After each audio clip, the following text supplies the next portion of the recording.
What's going on, A Pluses Nerd Mixes? It is your boy, Indy Uchiha, and I'm here to bring you the review for The Flash, Season 7, Episodes 6 and 7, Growing Pains, and the one with the 90s. The one with the 90s, Episode 6, Growing Pains, Episode 7.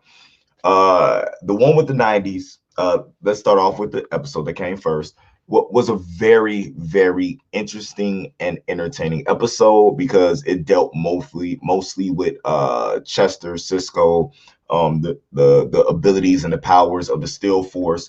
So now we have all three forces introduced that we will be combating at some time during this season to see what's going on. So I'm really excited about that. The Steel Force is so powerful that it can actually affect time and do different time development, stuff like that. We started the episode with seeing a Tyrannosaurus Rex, you know what I'm saying, scary lady, and then we went back into the past, got everything set up, and then brought it back into the future. But Cisco and Chester are setting up a device in order to be able to detect anomalies so that they can find Forza, the strength force, before they start learning about all the other forces and stuff like that. So they're setting these up so they can find these independent forces so that they're able to detect them and deal with them ahead of time in order to protect the Speed Force.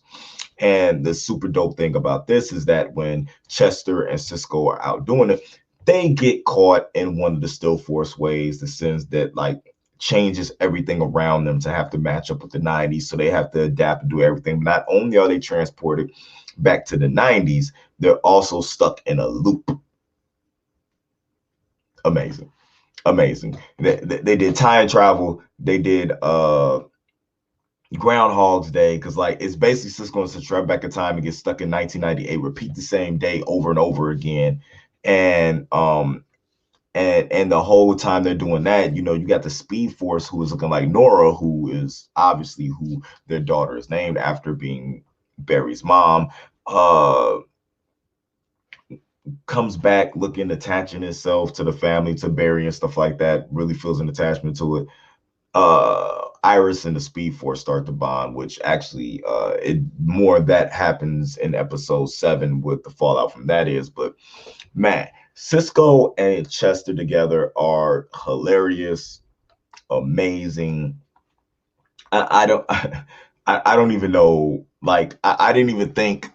I always looked at Chester as like Cisco's replacement, right? Because Cisco's on and off of the show. Chester's there. And it really makes Chester's future in the Flash look like really, really, really, really bright. You know what I'm saying? So they get stuck in 1998. And the episode bases around Chester having to deal with like this difficult relationship he had with his father. His father was also an inventor, and him building that bond with a father who was never around. He actually had like this animosity towards his father. Is how they actually end up getting out of being trapped. It was like when Chester growing up believed his dad didn't like him. He was never around because he was always on the road.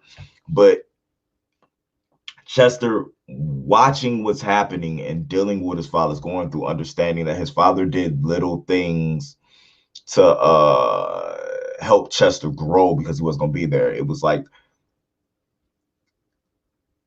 it was kind of like he bought a chip. Chester's dad bought the last chip that they needed in order to build a device to get home, right? But then when he got back, he dropped it in the garbage.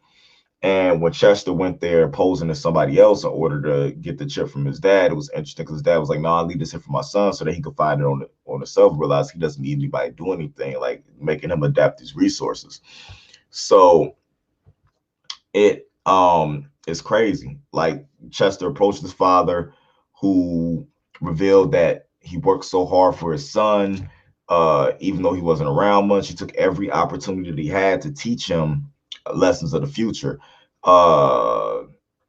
It was just crazy, the elements that they used, you know what I'm saying? That because like when he threw the chip away, it was like he told Chester, like, this is my way of teaching him how to be resourceful and a problem solver.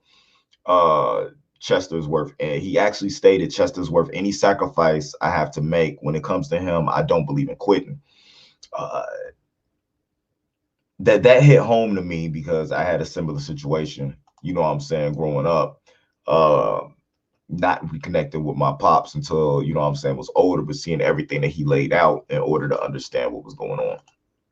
Now, this week's villain ended up being uh the guy who controls the still force, which is like the opposite of the speed force. It's nuts how they're portraying this, right?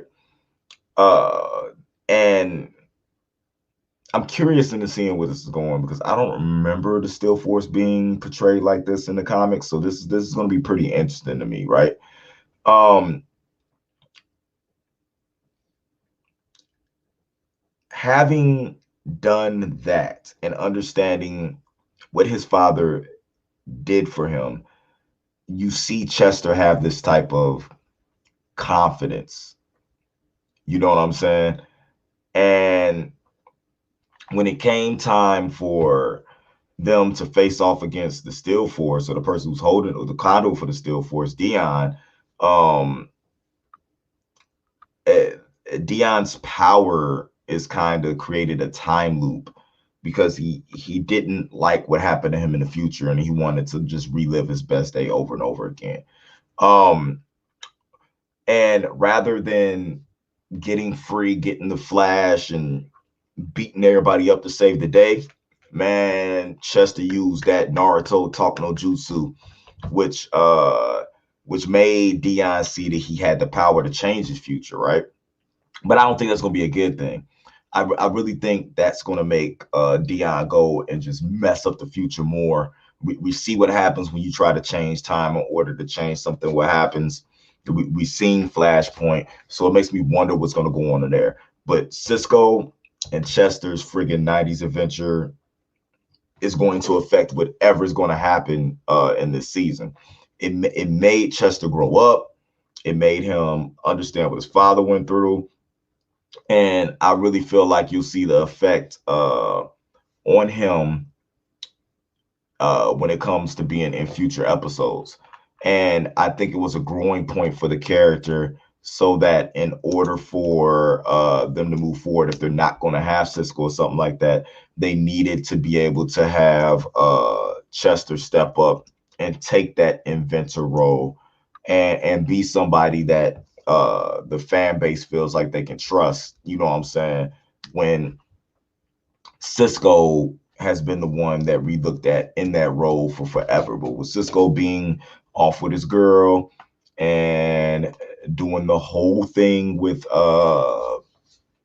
being going to Atlantis and stuff like that, it is pretty interesting in what's going to go on and what's going to happen. At the same time, you see Barry having issues with the Speed Force, especially with the fact that it's taking the form of his mother and being around him. And you see, they always got to have some type of conflict going on with Barry. Well, I wish they just leave my dude alone, but every hero has to have a conflict that they have to overcome in order to, I guess, drive the story and make the story better. So that's going to be pretty interesting. Now, in season 7, episode 7, which I love season 6, even though it was a little cheesy, didn't really have that much action. I really dug the Groundhog Day time traveling, Back to the Future S vibe. You know what I'm saying, and what was going on with that episode. And I really dig the dude. His name Brian McKnight. I forget what his name is. I know he got a name that's funny. That plays Chester. He did his dang on thing. Now, episode 7, people. Episode 7 was all about Killer Frost, right? It's all about what's going on with Frost. It's all about everything that's happening with the agent that's been sent to come bring her in. So that's really curious to me, and how they're handling that and how this ended, because I was curious of when this was all gonna, you know what I'm saying, hang up and everything was gonna be done with that. And they actually finished up what I feel to be that whole storyline in this episode. With Caitlin and Snow being separated, Snow can finally be charged for her crimes. There's an agent that was sent up by the governor in order to, deal with Central City's metahuman problem. And one of the biggest problems they had was the crimes that Killer Frost committed. You know what I'm saying? Attempt murder. I think it was robbery, kidnapping, everything, big charges. And even though that she was fighting on the side of good, that doesn't necessarily negate her from having to deal with what she did in her past. Interesting aspect of what's going on. I think it's just a way to save money. You get Frost over there, you don't have to worry about that, but you spend more money on the Flash and stuff, which if you notice, with everything going on with Superman and Lois and other shows looking like they got a little bit of bigger budget, the Flash is looking pretty good. They're looking really good. But this was a really episode was really about the growth of Frost and how she came to terms to deal with what she was going to deal with. There is a copycat villain out there that is framing her to basically take her powers, to perfect his. Chillbane, which Chillbane is a dope character. I like the actor that they cast for him. I love the premise behind what he was doing. He almost drowned under ice.